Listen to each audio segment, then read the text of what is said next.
Hi everyone out there, thank you so much for everything you're doing for our virtual event, and I'm delighted to be joined today by one of the top of the leaderboard runners, which is Kevin Webber. Kevin, great to see you looking so festive. How you doing?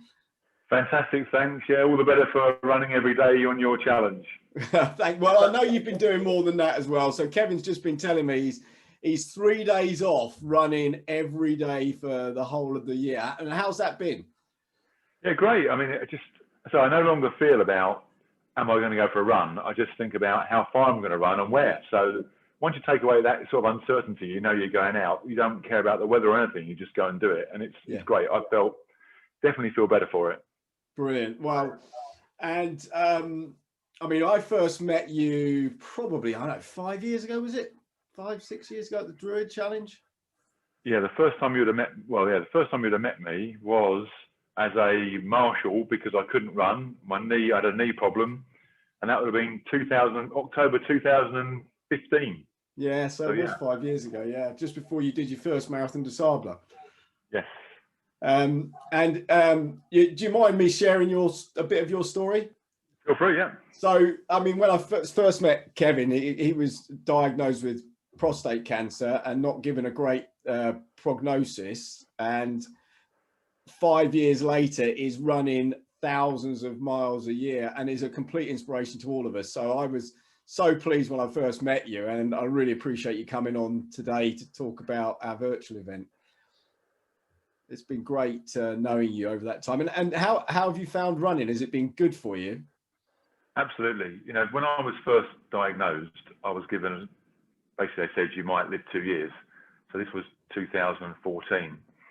And when I told the doctor at the start of 2015 I was going to run 2 marathons on chemo, he just said, no, you can't do it. It's not possible. But anyway, I ran 2 marathons on chemo, and then I've done 4 Marathon des Sables, and I raced across the Arctic and all that sort of stuff in Albania, Cambodia. I've done the Pilgrimage Challenge every year since I've been diagnosed. I love it. You know, it's one of those great events. And I saw my doctor a couple of months ago, or I spoke to him on the phone because I don't see him at the moment because of COVID. And he said, you know, the advice when you first were diagnosed was not to do activity, which is why I told you shouldn't. He said, in those 5 years or 6 years, what's happened is now, if you came to the day and said, should I run when you're about to do chemotherapy, I would say yes. Right. Because medical proof has proved that you actually tolerate chemotherapy better if you do extreme activity.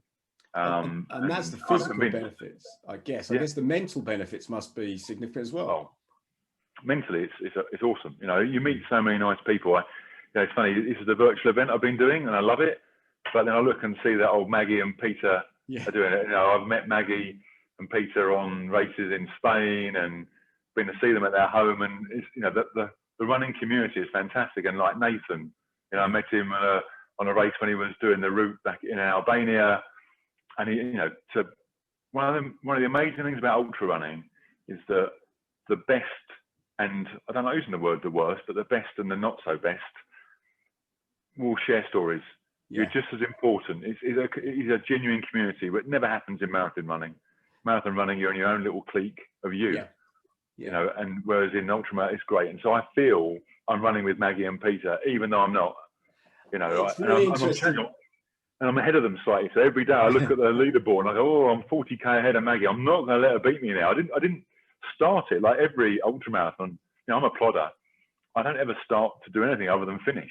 That's my aim, is finish. But then after a couple of days, you start to realize where you are in the rankings, and you think, well, I don't care about anyone else, but Maggie and Peter, if you're watching this, you are not going to beat me. So I'm actually interviewing them in an hour's time. So I'll tell them that. Hey, if they want to run 12k, I'll run 13. So I first met them in the Marathon des Sables actually when I was in a tent with them. I shared a tent with them in my first Marathon des Sables. But no, I think, and that's interesting you mentioned that about a virtual event, because virtually, obviously, you can't physically be together. But so to you, it sounds like it feels like you're part of something and it's driving you on, even though you're not actually there. Yeah, absolutely. I mean, you know, I would much rather be doing a real race now with real people, but I can't. And you know, I've been saying to people all through COVID, you have a choice. You can either think about what you can't do and be sad all the time, or you can think about what you can do and be happy with it. And so, and actually ultra races that are challenges that are virtual are better than ones that aren't. And here's why. When you go for a training run ordinarily, and let's say you're doing a 10-mile training run and it's a bit wet and cold, and you can bail after 8 miles and get home, you go, oh, I'll bail. But when you're doing an ultra challenge like this, where every mile counts, you don't only do you not bail at 8 miles, when you get to 10, you think, actually, I could do another mile. And so yesterday, I only ran 5K yesterday, not a great day for me, ran 5K, and I thought, that's not enough. So I went out for a walk. I'm trying to rest a bit of my legs. So I went and did another 5Ks walking this day, just to make up. I wanted to do 10K. And without this event, I would never have done that. I'd have done the 5K because I run every day, and then that would have been it. And I know that you've raised tens, if not hundreds of thousands of pounds for prostate cancer over the last 5 years. So I know you're a big fan of events and things that raise money. And I guess, with the Humanity Direct element to this as well, do you find that helps motivate you as well, knowing it's not just good for you, it's good for others? Yeah, I think always. I mean, I always say to people, whenever you do an event, any event, you have to do it for charity. And they say, well, why? So there's 3 reasons. Number 1 reason is it gets you out of bed training in the morning when it's wet and cold, because otherwise you'll be letting your sponsors down. Number 2, when you're doing it, again, when you want to give up, you keep on going. And the last one is when you've done it, it's not just about getting a bit of bling. It's about actually, I didn't just do it for me, I did it for other people. So there's the 3 reasons why you should always do everything for charity if you can. I 100% resonate with that, because when I did the Arctic event, I was raising money for a child for Humanity Direct, and it wasn't just about me, which was your first point. When it got hard, I was thinking how much harder it was for this little girl I was raising money for. And thirdly, and this is one of the great things about Humanity Direct, about 3 months after I got back and all the money was raised and she'd had an ear operation, I got a video from her to say thank you for doing the 300 miles and for supporting me. And I don't know if you've seen some of the videos that Humanity Direct have been posting. We've actually been changing children's lives during this event, literally changing, not in the future, not in the past, we've actually been changing children's lives during the event, which is just amazing. So what's the furthest you've run so far during this challenge? The furthest I run, I did 50K or 49.4K last Sunday. And I say run, it was a run walk because it was muddy and wet and slippery. And I was carrying, awful. I know, well, I was carrying 6 kilos on my back because I'm training for the Spine Challenger, which amazingly at the moment is still on. Yeah. I can't believe it's on. It doesn't, I have to say, morally, I'm a little bit ripped about that at the moment, because even if it's on, I'm not sure if it should be on. But anyway, it's on at the moment. I paid my entry fee. I've got the kit. I've done the training. So yeah, so that's the longest I've done. And I've also done quite a few marathons. Yeah. So there's something about a marathon distance. I don't know why. Why stop at 25 miles and did 1.2 more? And that's what tends to happen with me. I tend to go for a long run and then think, oh, yeah, another 15 minutes and I've done a marathon. So so I do that. So yeah, but I've also done some short ones. I've included a few walks to the shops, which have been like 1.3K. Yeah. Because they all count, and this is it's an individual event because it's for me to push myself. It's a race because I'm going to beat Maggie, by the way.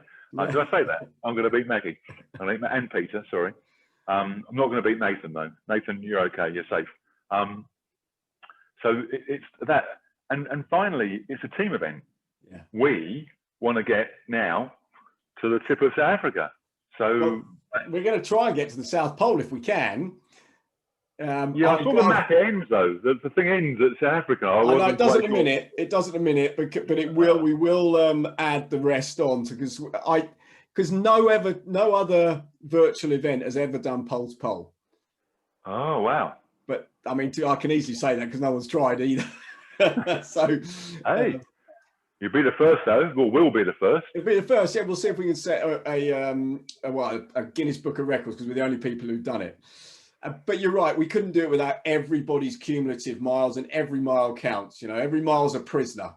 You know, get it in, get it done.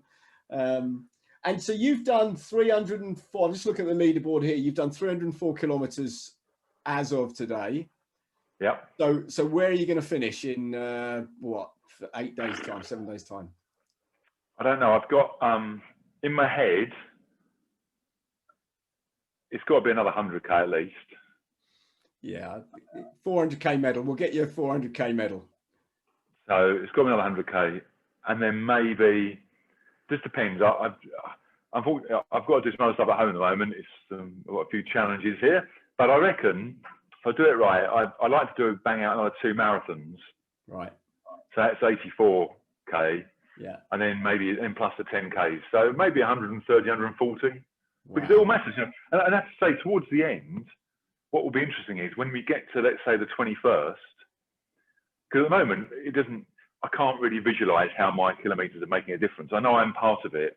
Yeah. Yeah. But if I see something on Facebook that says, okay, team, everyone now needs to up, or we've all got to do X amount, I'll be going, okay, right, okay. And so that, I kind of need that, because if it's 2 days to go and we're already there, then we're already there, aren't we? Okay. I'll still do more. So it'd be good to know, maybe with 3 days to go, how much on average we've got to do, or Call if to you arms. know that. Yeah, we'll do that. I love that idea, Kevin. And also, if you know the people, maybe put people in zones, because obviously the ones at the top, some of them are running marathons every day, aren't they? Well, Kenwin Barber, who's 80, who's leading, is walking 20 miles every day for the full month of December.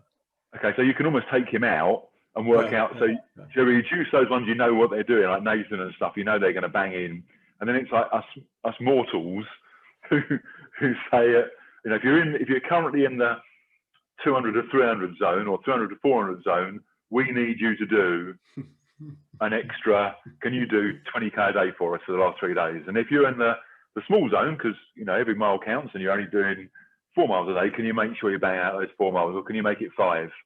Okay, it sounds like the call to arms for a year-end revenue push. That's kind of what you're describing, and we'll do the same. I love it. I think it's a great idea. And so, Kevin, I'm gonna keep this reasonably short so that people get a chance to watch it and stuff. But it's just been an absolute pleasure having you in here. It's been a pleasure knowing you the last 5 years and having you, and you have been an inspiration to us all. Just okay, I'll let you have the closing words. Leave a message for the other people who are taking part in this event. So thanks for joining in. Thanks for what you're doing for Humanity Direct. We will make a difference, and Maggie and Pete, you're not going to beat me. Fantastic. Thanks, Kevin. Have a wonderful Christmas, mate. Thank you. Cheers.